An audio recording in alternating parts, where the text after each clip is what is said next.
Vamos chegando, vamos chegando, vamos chegando. Vamos chegando. Olá, olá, Brazuca, cidadão do mundo! Estamos aqui com uma convidada mais do que especial. Vamos esperar chegar a galera, chegar todo mundo, que ela vai dar um show sobre Miguel de Cervantes. Ela é maravilhosa. Porque, claro, né? Pensar em cultura espanhola é pensar também em Miguel de Cervantes, né? Vamos dizendo aí de onde você é, de que lugar do Brasil, em que lugar do mundo você está, porque nós brasileiros somos cidadãos do mundo. Todos nós somos, né? Alguns se descobriram cidadãos do mundo. E é muito gostoso isso. É muito gostoso aprender sobre novas culturas. É muito gostoso aprender sobre a história dos povos, né? Acho que é isso que a gente é feito. A gente é feito de histórias. Então é isso, vamos chegando, vai escrevendo aí de onde você é. A Rosângela, a Carmen, bem-vindas, bem-vindas aqui ao nosso papo gostoso. Olá, olá, Fernanda. Fernanda é a nossa convidada aqui do dia. Vamos esperar aí chegar um pouquinho mais o pessoal para a gente começar o nosso papo mais do que especial. Vamos falar de Miguel de Cervantes, esse grande espanhol aí, que mudou, né? Deixou um legado aí para a eternidade. Aqui vamos ver.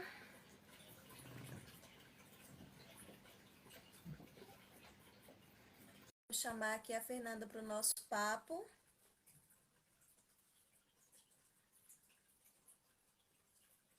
Ok. Vamos ver aqui se... Olá! Fernanda!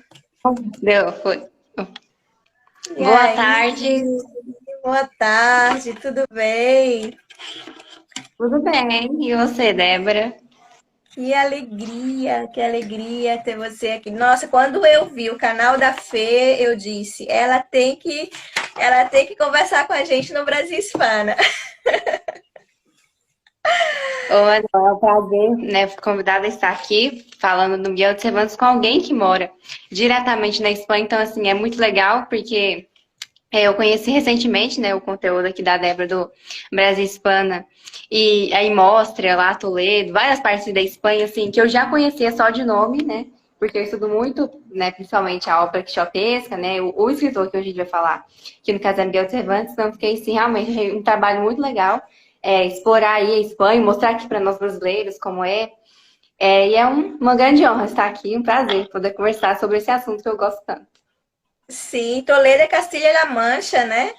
Castilha-La Mancha, Sim. onde o nosso bravo guerreiro Dom Quixote passou aí com todas as suas histórias e suas aventuras. Não é verdade? E então, Fernanda, se apresenta um pouquinho pra gente, né? Como foi esse interesse pelo Dom Quixote. Fala um pouquinho aí da tua trajetória pra gente, quem é você, né? Conta um pouquinho pra Bom, gente. fui convidada aqui para estar falando sobre Miguel de Cervantes, mas para quem não me conhece, eu me chamo Fernando Carvalho, né? Como me apresentou aqui, eu me chamo Fernando Carvalho. Eu tenho 16 anos e sou criadora do conteúdo, né? Do canal do Instagram chamado Dom Quixote para Todos, porque eu, como uma pessoa que gosta de ler, eu gosto muito, vou contar aqui um pouquinho da minha trajetória até que se chegue no Dom Quixote. Foi o livro que mais me encantou em toda a minha vida. Então, eu decidi fazer uma coisa especial para além, sair além da minha própria leitura, do que eu fiz, do que eu li, do que eu gostei, para fazer algo maior pela obra, né? Compartilhar com outras pessoas. E por isso eu acabei fazendo, né? Criando o Dom Quixote para todos, né? E como ela pediu aqui para falar um pouquinho de como eu cheguei até no Don Quixote, né? Como que se deu essa minha leitura.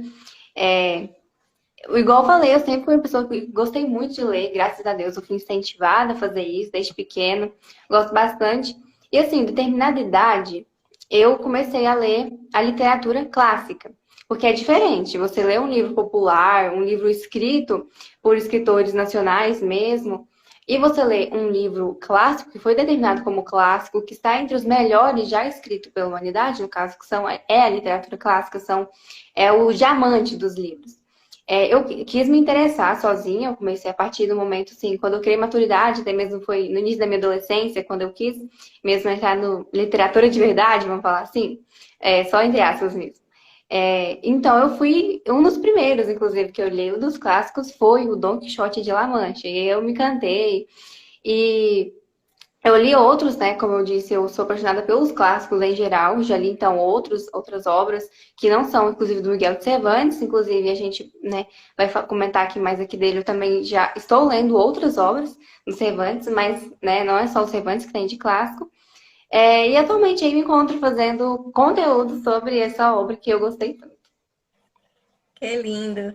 E olha, e quanto material, né? Quanto material você tira assim da obra de Don Quixote. É impressionante, né? E quanta coisa. Certo, já tem aí mais de um ano que eu faço conteúdo sobre o livro, assim, eu brinco que eu quase disseco o Don Quixote, né? Eu tiro tudo que pode tirar, dali eu vou e falo e destrincho e faço explanações sobre, realmente, eu faço explanações sobre o tema. Aham. Mas aí, para a gente começar, para a gente entender primeiro, né, a obra de Don Quixote, vamos entender quem foi o seu autor, né? Miguel de Cervantes. E além de interessante que Miguel de Cervantes leva também o nome do instituto que ele é, uma curiosidade aqui, né? Um adendo. É um instituto que ele é responsável pela divulgação da língua e da cultura espanhola para o mundo. Então, quando você vai fazer, por exemplo, um teste de nível aqui na Espanha, do teu espanhol, você vai fazer um teste feito pelo Instituto Cervantes, para você ver o peso que tem esse nome aqui na Espanha. É impressionante. Ou então, quando você vai fazer, por exemplo, para a nacionalidade, você faz o teste da cultura espanhola. São perguntas de conhecimentos gerais sobre a cultura espanhola. E também é feito pelo Instituto Cervantes. Então, assim, é um nome que tem uma importância, um peso aqui, assim, para a cultura espanhola, para o país, impressionante. Mas aí, Sim, quem na foi verdade, Cervantes? tudo que está na Espanha atualmente, que tem o nome Cervantes, é com certeza uma homenagem a ele.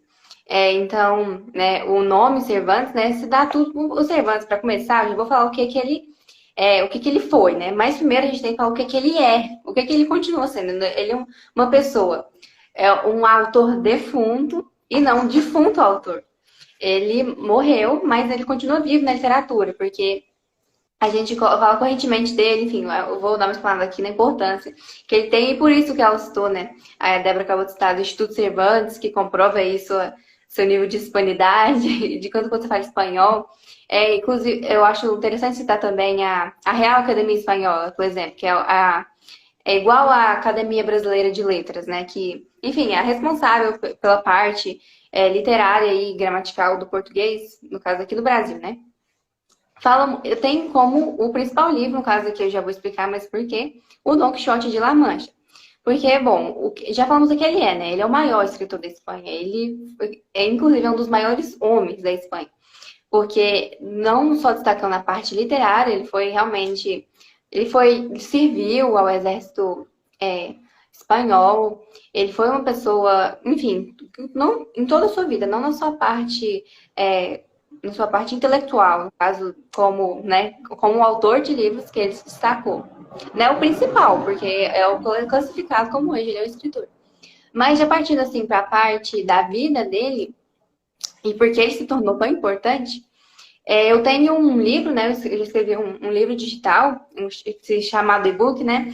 E aí eu classifico o Cervantes em três. Eu gosto de classificar ele em três características principais, que resumem muito da sua vida. que é ele como soldado, ele como escravo e ele como escritor.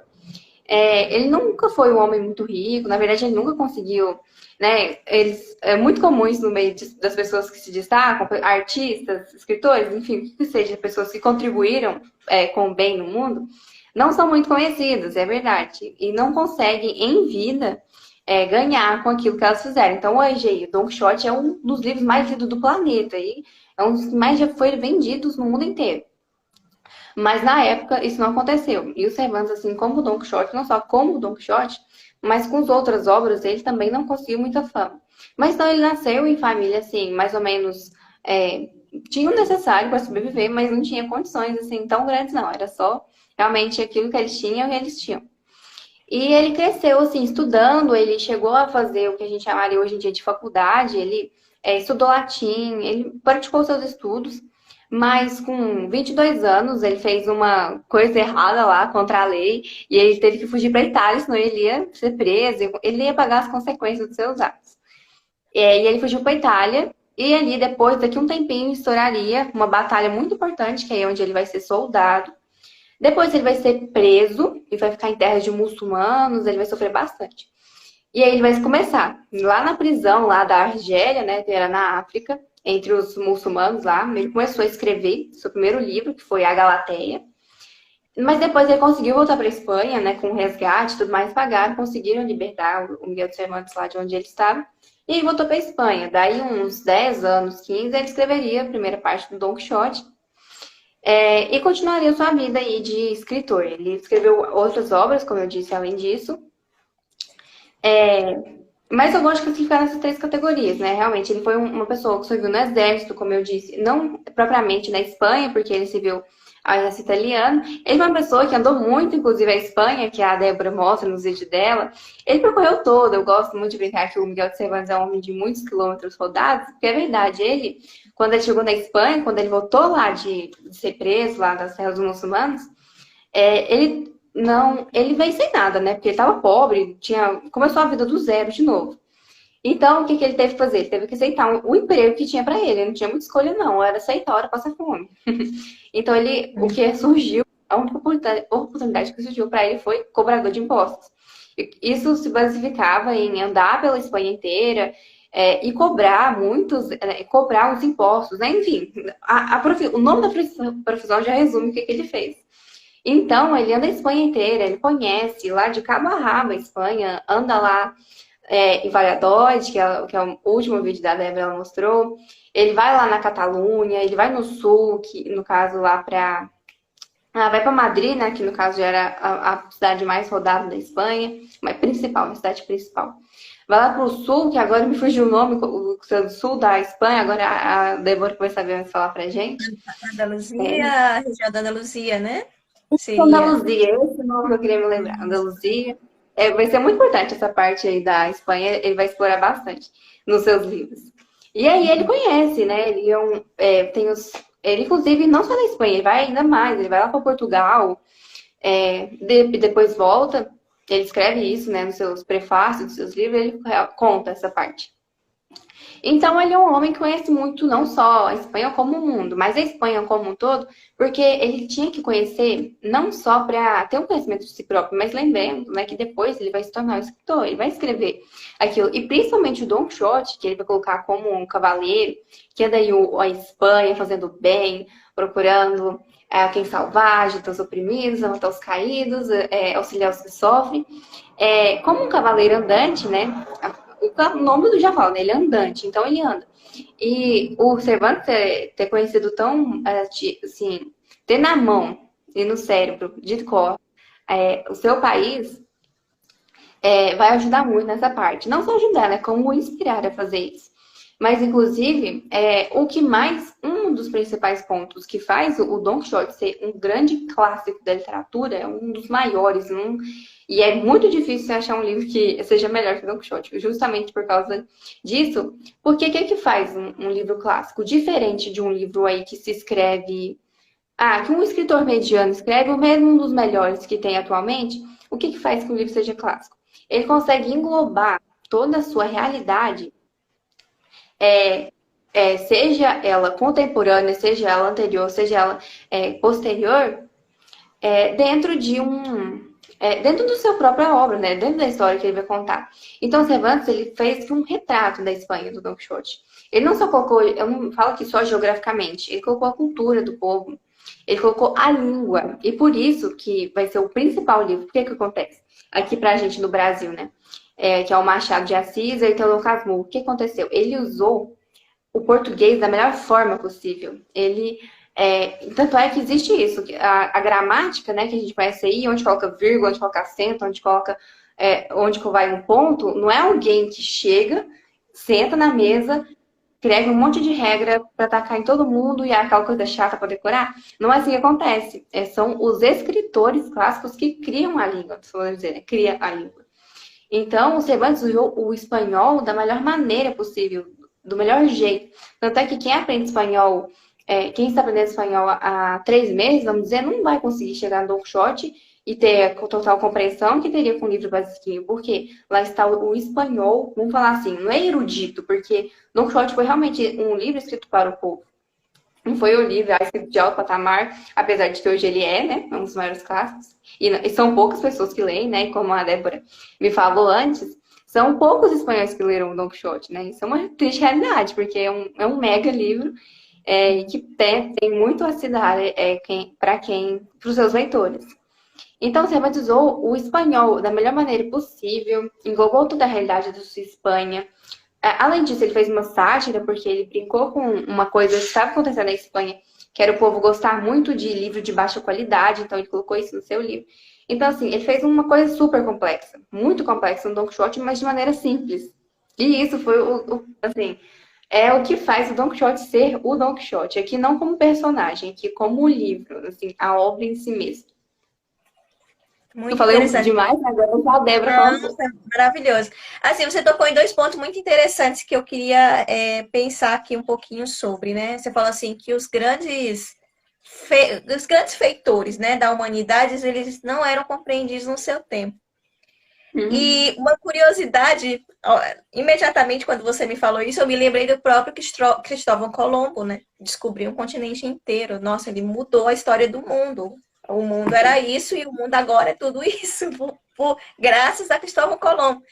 E ele também morreu pobre, Cristóvão Colombo. Ele não morreu rico.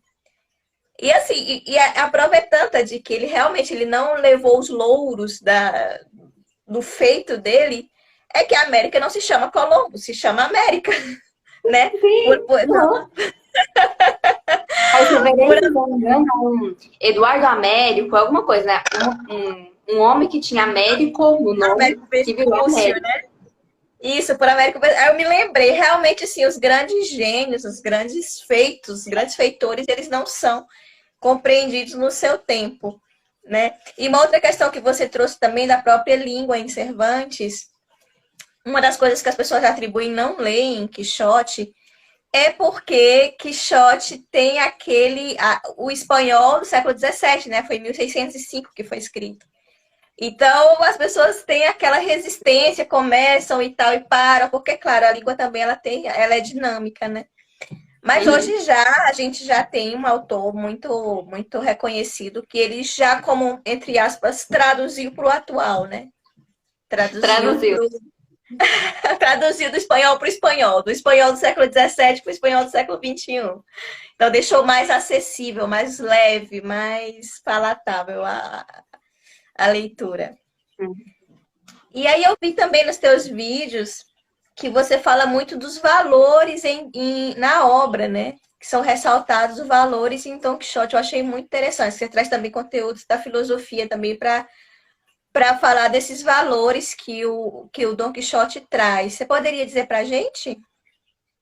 Certo, certo. Assim, é uma aula extensa, né? Eu acabei esquecendo de citar a data, isso é muito importante, porque Don Quixote é um livro do século XVII, né? 1605, 1615, as duas partes. Então, a história se passa aí. Não se passa, a história não tem nada a ver com a datação, não tem nada a ver com o contexto da história, não. Estou falando da publicação mesmo, da escrita. E ele é classificado como um livro universal, né? Eu estou falando aqui muito de clássico, literatura clássica, mas é porque é muito importante. O que que vai, além de tudo que eu já falei, o que que vai fazer um livro ser eternizado por todos os séculos do século? É os valores que ele traz. Então, aquilo tem que não só valer para as pessoas do seu tempo, então, o Cervantes, por que o Don Quixote é um clássico? Não é porque o que ele escreveu foi bom só para as pessoas lá da Espanha que viveram em 1600 e alguma coisa. É porque o que ele escreveu, como ele abordou os valores, esses valores são próprios, são exemplos para todo mundo. Não só como exemplo, mas a própria maneira que ele coloca esses princípios aí no Don Quixote. Então, eu destaquei aqui, eu coloquei como um dos principais, né, assim, só para resumir bastante, porque, igual eu disse, é um livro que tem mais de 1.200 páginas e tem muitas abordações maravilhosas, faz relações, fazem. Não, esqueci a palavra agora, mas fazem alegoria, isso, alegoria. Há muitas coisas boas, mas o que mais destaca aqui pra gente, primeiramente, é a amizade, né? Os princípios, valores de amizade e lealdade. É um valor muito esquecido hoje em dia. Então, o povo aí tem que ler Don Quixote. E por quê, né? O que que é? A gente fala do Don Quixote, mas a gente esquece do Sancho, né? Os dois são quase que não são a mesma coisa, eles são muito diferentes, eles são antagônicos, não é quase que oposto, quase não, eles são opostos, literalmente de um do outro. Tanto é que quando a gente pega uma coisa oposta, não sei, um homem muito alto, um homem muito baixo, a gente fala o Don Quixote e o Sancho Panza. A gente pega uma coisa que se complementa muito, é o Don Quixote e o Sancho Panza. Isso, inclusive, a gente vai falar daqui uns pontos, né? Como que o Cervantes influenciou tanto, né, no mundo atual, o que que ele serve? Esse princípio da complementaridade, que parte do valor da amizade e da lealdade presente entre o Sancho Panza, que é, né, o escudeiro lá do Don Quixote, e o Don Quixote, que é um cavaleiro. Acho que essa live está sendo, né, tá tendo como uma pressuposição que você leu o Don Quixote, pelo menos você conhece, né? Mas né, não tem como citar o Cervantes sem, né, ter um pré-conhecimento da obra, né? É muito importante, senão a gente teria que estar explicando muita coisa aqui. Mas então, Don Quixote é um cavaleiro, e todo cavaleiro tem seu escudeiro, né? Que é uma coisa da Idade Média. O Don Quixote, ele age como alguém que vive na Idade Média. Inclusive, ele resgata valores já perdidos. Então, olha o que ele faz. Ele pega valores do passado, coloca no seu presente e dá exemplo para o futuro. Você não vai achar um livro que faz uma coisa mais completa do que esse. É muito incrível. Muito incrível. Cervantes é um gênio, é realmente um gênio. Então, assim, essa questão da amizade é muito forte, porque o Don Quixote começa sozinho. Ele sai de casa, assim, independente, livre. Mas ele percebe que ele precisa de uma companhia. Depois de uma sugestão, alguém sugeriu para ele, não, mas você tem que ter alguém para te acompanhar, não sei o quê, não sei o quê. Aí ele se convenceu disso. E chamou o seu vizinho, né, o Sancho Panza. E aí a gente vai ver os melhores, eu como leitora, que já li mais de uma vez, eu declaro, assim, e eu tenho certeza que muitas pessoas que leram vão concordar comigo. As melhores partes do Don Quixote não é ele saindo, não é ele fazendo alguma aventura, são os diálogos que ele tem com o seu amigo. Porque ele fala tão bem, assim, são assuntos tão profundos, são modos tão, assim, esquecidos que a gente vê hoje em dia, que impressiona qualquer um. Além das muitas risadas que a gente dá, é muito engraçado. Além de tão profundo, assim, filosófico, ao mesmo tempo muito engraçado. Isso, inclusive, é uma das coisas que as pessoas que leem Don Quixote têm em comum. Todo mundo ri. É uma coisa assim, impressionante. É um livro muito divertido. Mas, para não rolar muito, né, para não me delongar muito, outra coisa que é muito tratada também é a questão da valentia e da bravura.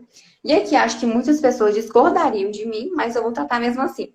Porque o que acontece? O Don Quixote, ele é um senhor de idade que, por ler muitos livros de cavaleiros, quis também se tornar um. O que não era já comum na sua época, já tinha caído, não existia nem mais cavaleiro, né?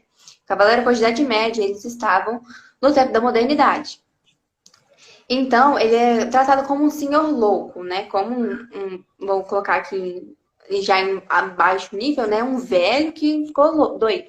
E aí chamou seu vizinho que concordou para cometer as loucuras com ele. Mas eu não gosto de olhar Don Quixote dessa visão. Acho que tem muito mais além do que isso. Não só é o que acho, né? Tem muitas pessoas maiores do que eu, inclusive outros escritores clássicos, como eu poderia citar aqui Dostoiévski, né, que é um escritor espanhol, um dia perguntaram para ele se o mundo acabasse e ele tivesse que resumir a vida dele, todas as suas opiniões e alguma coisa, ele entregaria o Don Quixote e falasse: está aqui a minha conclusão da vida. Então, não é possível que algo, né, um livro que seja o resumo da síntese de uma pessoa tão inteligente como esse escritor que eu acabei de citar, seja só um livro que trate de um homem louco. Então, a gente percebe muito aqui, já falando do princípio, da valentia e da bravura, né? O Don Quixote é um homem muito, não só profundo, ele é tão inteligente quanto valente, né? Ele tem coragem, ele parte de um princípio que vem de forças tanto internas como externas a ele. Porque já um outro, né, que eu quero tratar aqui e trazer, que é o princípio da catolicidade, né? O que é católico significa como algo universal, não é só algo né, além de religioso, que eu já vou tratar aqui, é muito importante também, algo que é católico é universal. E por isso Don Quixote, além de ser um clássico, ele é um livro muito religioso. O Don Quixote, qual que é o princípio dele? É a religião. Ele é católico, ele é muito... Inclusive, reflete muito bem a Espanha. A Espanha é um país. Assim, se não é hoje, era. E continua sendo, né? Como a Débora está aí confirmando pra gente. Sim, continua sendo. Graças a Rainha Isabel. Graças a Rainha Isabel é católica. Que legal. Ela, nossa, grande mulher, né? Conservou o catolicismo aí. Então, o ponto de partida do Don Quixote é a religião.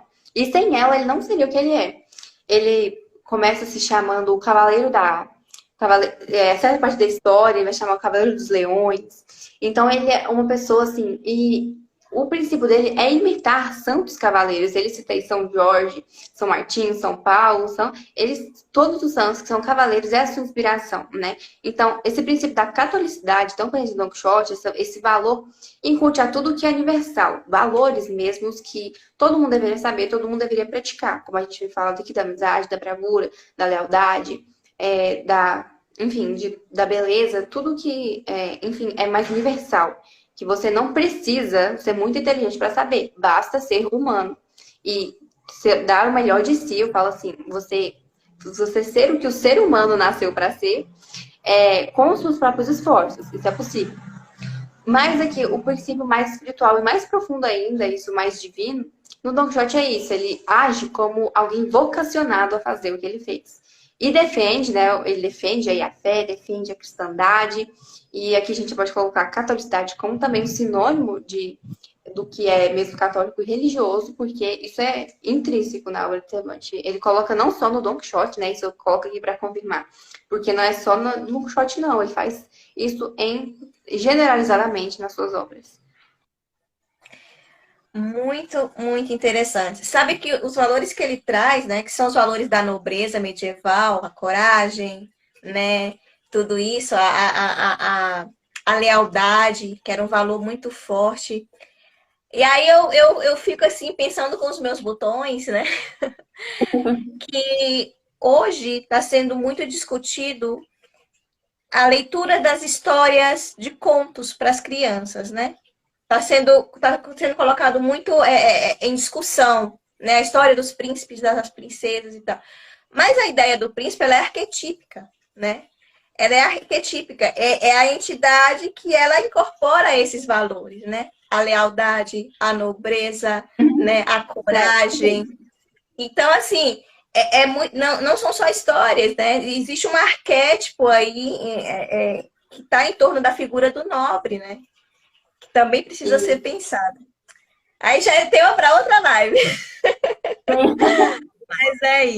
Mas é isso. E outra coisa que eu achei muito interessante também, que você colocou, é que você trata da questão de Cervantes e as mulheres, né?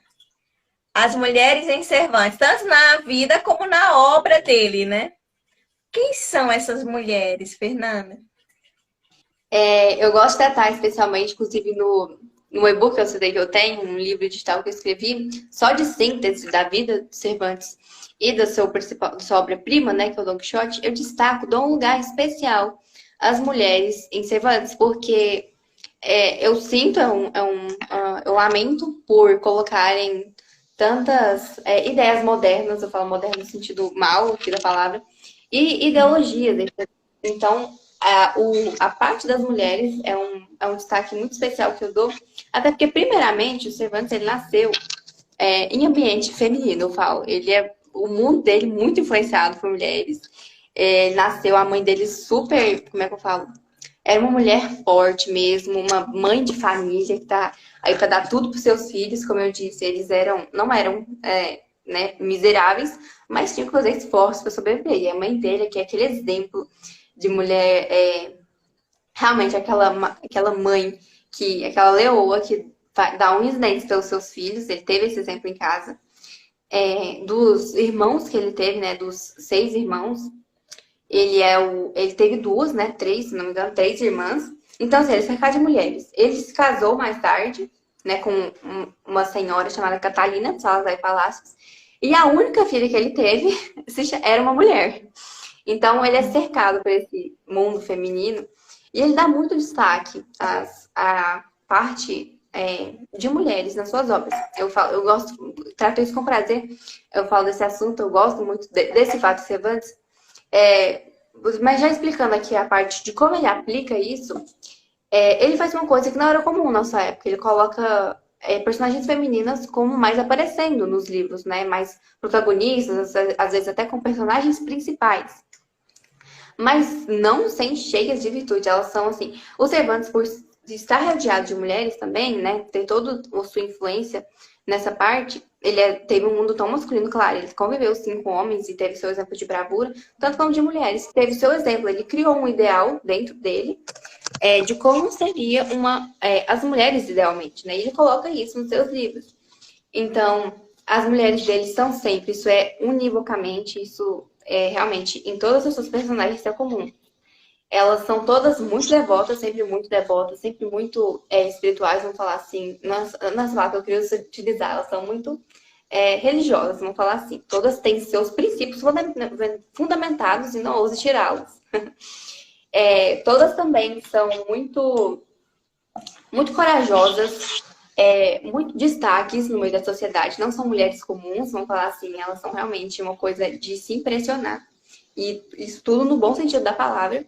Porque as mulheres que ele rodeou não esteve nos melhores exemplos, né? Por exemplo, uma irmã dele era uma mulher de vida fácil. Então, ele também teve maus exemplos. Inclusive, a sua filha depois deu muito trabalho para ele quando ela cresceu. Mas então ele tinha esse ideal dentro dele, como elas deveriam ser. E aí nós temos, em Don Quixote, por exemplo, tem muitos personagens femininos aí de destaque que nos impressionam. Para não me dialogar muito, principalmente para não ficar chato, né? Para quem não conhece o Don Quixote aqui, eu não ficar falando que não convém, mas nós temos aí grandes exemplos aí na obra do próprio Don Quixote de mulheres. Então, nós temos Doroteia, que é uma menina que aparece aí, a primeira que aparece. Na verdade, antes disso, tem uma pastora Marcela, que ela, enfim. E principalmente a Dulcineia, né? A Dulcineia da Autobus. Todo mundo já ouviu falar dessa mulher na vida. Todo mundo aí que tá no meio literário, eu acho que sim. Porque é a mulher que o Don Quixote, né? Vamos falar assim, é a imaginária, né? É o ideal. O Don Quixote é o sonho dele, né? Porque ela não existe, ele criou ela na sua cabeça. E olha pra você ver, ele era fiel ao seu próprio pensamento. Ele tinha uma mulher na cabeça, lutava com ela, dedicava todas as suas lutas e era fiel a um próprio pensamento. Então, voltando lá nos valores, né, que nós falamos, a lealdade é fortíssima nessa obra. Então, assim, eu dou esse destaque especial, porque Cervantes se diferenciou nisso, foi um escritor que fez isso com maestria, com muita profundidade e de modo exemplar. Realmente, como não é comum, e até hoje não vai ser, e nem antigamente era, ver a feminilidade tão bem retratada como foi retratado pelo Cervantes, pelo Miguel de Cervantes. E eu amei a Marcela, particularmente a que eu mais gosto. Ela, ela é maravilhosa, né? Fala um pouquinho, por favor, da pastora Marcela, que eu acho ela linda. Ela é a primeira mulher que aparece, vamos falar assim, a primeira personagem feminina que aparece no Don Quixote, ela aparece no primeiro volume, assim, porque Don Quixote é grande, né? Ele tem 2 volumes. Para quem não está acostumado com esses termos literários, o que é? Dois volumes. É basicamente um livro, ele é escrito primeira parte e acabou. Depois tem a segunda. Essa pastora Marcela, que a Débora gostou, ela está dando a primeira. E ela era uma menina muito bonita. Isso é também muito comum. Todas as meninas, as mulheres de Gacema são bonitas. Nossa, são, assim, verdadeiras beldades.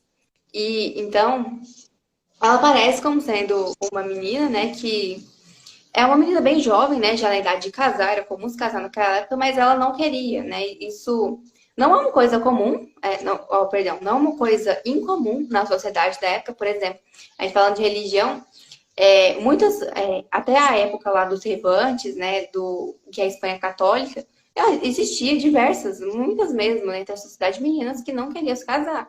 Elas queriam se consagrar, elas queriam, por exemplo, se tornar religiosas, e para isso não podiam se casar. Então, a Marcela é uma dessas, umas que não quer contrair matrimônio, né? Ela não acha que deve, ela quer viver livremente, né? Ela pastoreava, ela era uma pastora, então ela queria ficar junto às ovelhinhas dela e pronto.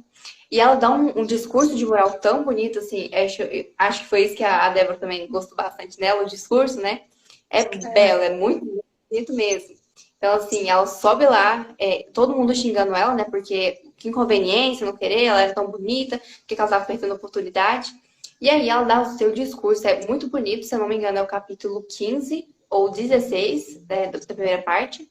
16 não, é 15 ou 14. E aí ela fala, né? Eu não vou saber recitar aqui, né? Claro. É um discurso longo e muito bonito, mas eu acho que depois dos discursos do próprio Don Quixote, é o mais bonito que a gente tem aí dos personagens lá da obra quixotesca. É muito bonito. E a Débora falou que gostou dela, né? Realmente, ela é uma personagem muito destaque e sem par entre as do Miguel de Cervantes. Que maravilha, que maravilha. E quais as contribuições, Fernanda, que a gente pode tirar hoje, né, século XXI, da obra cervantina, Dom Quixote de La Mancha? Certo, certo. Como a gente falou, a gente vem falando aqui, né? Toda essa conclusão é o que a gente pode tirar. Primeiro, é um livro muito, já a partir do final, né? Já é um livro bem moralizante, como eu disse, por ser um clássico da literatura. Primeiramente, que ele vai te dar um exemplo de coisa que não é feito comumente nos livros, né? Uso da língua, o modo de abordagem, qualidade da história.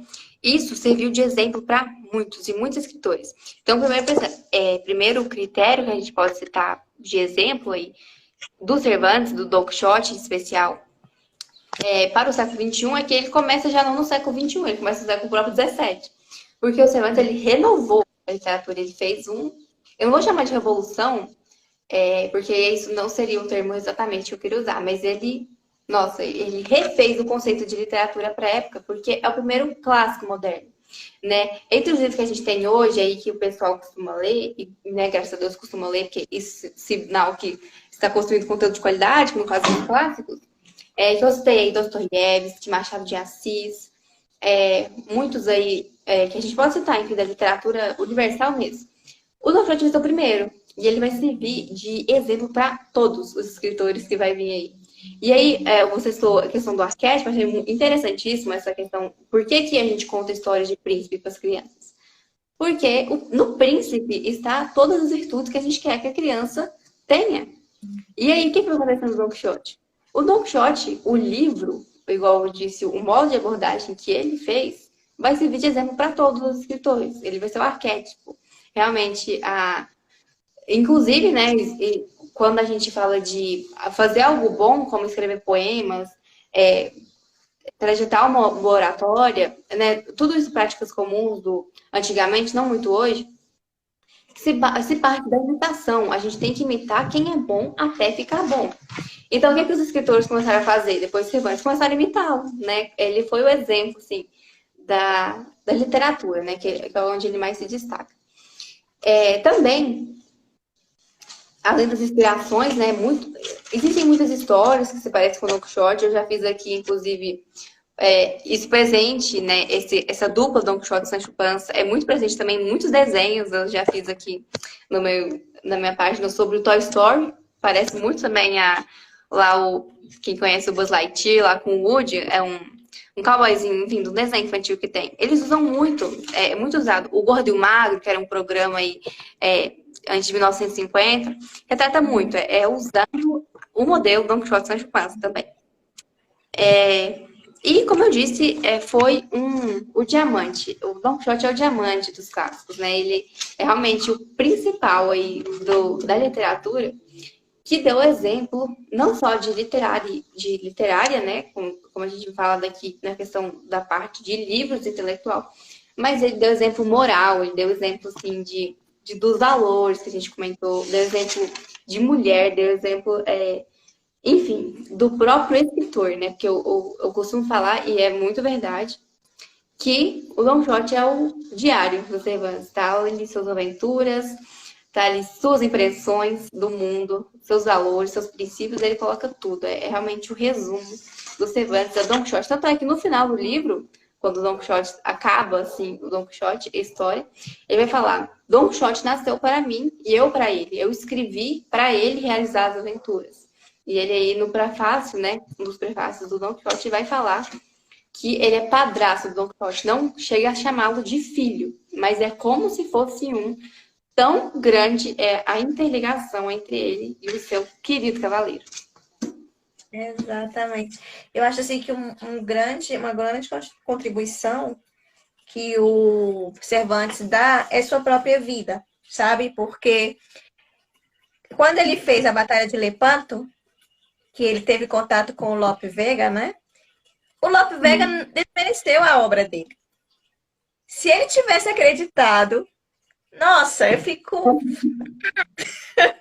Se ele tivesse acreditado naquela opinião, ele estava abrindo as fronteiras, ele estava abrindo caminhos, sabe? Ninguém tinha feito algo assim antes dele. Claro que as pessoas não iam claro que as pessoas não iam entender. Então, assim, isso deixa pra gente, assim, sabe, uma lição impressionante. E é interessante que ele começou a escrever, ele estava preso, verdade, Fernanda? Ele estava dentro de uma prisão quando ele começou a escrever. Né? Tem teorias, né? Que quando ele estava preso lá, porque quando ele estava, quando eu contei que ele estava cobrando impostos aí, houve houve brados aí, houve fofocas que ele tinha roubado, que tinha acontecido alguma coisa. Porque o Simmons foi um homem muito azarado também. Aconteceu, ele colocou o dinheiro que o Estado confiou para ele num banco e o banco fechou no outro dia. Então, assim, ele deu um prejuízo pro Estado. E aí ele foi preso. E aí foi provavelmente que ele começou a escrever o Don Quixote. Foi isso, a Débora tá certa. Que legal, que legal. E como Cervantes, muitos outros exemplos, né? Como a gente já tinha falado também do Colombo, quando ele apresentou o projeto dele, para muitos, ninguém apostava nesse projeto. É um projeto de doido. Por que que tu vai dar a volta se tu pode ir rapidinho do outro lado, né? Como é que a gente vai te pagar isso? E aí eles recorreram aos sábios da Universidade de Salamanca, que era assim que era chamado, que a Universidade de Salamanca ela sempre foi o epicentro, né? Eles também negaram, né? Até que os dominicos, né? Os dominicos falaram para a rainha Isabel: olha, nós temos certeza, estamos diante de um iluminado. Ou seja, se os sábios da Universidade de Salamanca, que tudo sabiam, seu tempo, né? No seu momento, tivesse dado ali o ponto final, né, nós não estaríamos aqui nessa live, né, Fernando? Então, eu acho que é mais do que esse legado grande que a gente já sabe, né? Da história e tudo isso. É pessoal mesmo, assim. Esse desafio da gente não se deixar vencer. Ai, que conversa gostosa. Por mim, eu ficaria aqui. Foi muito. Ah, eu adoro, adoro. Pois, gente, se vocês quiserem seguir a Fernanda, Don Quixote para Todos, isso e muito, muito, muito, muito mais no canal dela e com muita profundidade. Fernanda, quando eu te vi, assim, você tem carinhas de 16 anos, realmente, mas assim, nossa, é tanta profundidade que essa menina não pode ser tão nova assim. Ela deve ser, te juro, ela deve estar na faculdade de letras, deve ser uma universitária e estudar. Te juro, te juro. Eu só acreditei que você tinha 16 anos quando em um dos seus vídeos você falou, né? Ah, não sei o que, eu tenho 16 anos. Não. Porque realmente, assim, é uma profundidade. Meus parabéns. Você realmente te seca, como você mesmo fala, né? Te seca realmente a obra, o autor, é impressionante. Don Quixote para todos, hein, pessoal? Oh, muito obrigada, Débora. Igual você falou, foi muito bom estar aqui nessa tarde, né? Aí noite, né? Para Espanha é noite. É que, para Sim. quem não conhece, a Débora está na Espanha, eu estou aqui no Brasil. Então, o fuso horário aí faz com que seja à noite, mas está para mim aqui, né? Para mim que está de dia, uma tarde muito boa, falando do assunto que eu gosto tanto. Do matemática, que é tão boa de conversar, né? Matemática é sempre muito boa e muito necessária. Então, achei muito legal a gente ter conversado aqui, aproveitado esse conhecimento aí geográfico que a Débora tem com o conhecimento literário que eu compartilhei aqui. Então, essa junção foi muito boa ter feito ela. E agradeço imensamente essa impressão, né? Assim, eu falo porque de onde parte essa profundidade? É do próprio Don Quixote, né? Porque se a gente, como a gente pode, a mesma pessoa que é tão superficial, lendo uma obra tão profunda, não consegue não ter uma absorção que o livro exige. É proporcional. Quando você tem contato com uma coisa boa, é meio que, né, é uma lei da natureza. Você tem que absorver o tanto que ela te dá. Então, por isso, Don Quixote sendo tão profundo, porque a gente consegue, né, dar tanta profundidade para ela, porque é o que ela é. Mas foi um prazer, foi muito bom estar aqui nessa live com a Débora. Convido a todo mundo que tiver interesse em conhecer mais literatura clássica e de mais assuntos relacionados a me acompanhar. Seguir lá nossos canais, tanto o meu quanto da Débora, né? A gente está aqui no Instagram. Ela vai postar lá, né? Débora no YouTube também. Então, sim, Sim. vai ficar muito legal. Muito obrigada, Débora, pelo convite. Obrigadíssima por ter aceitado.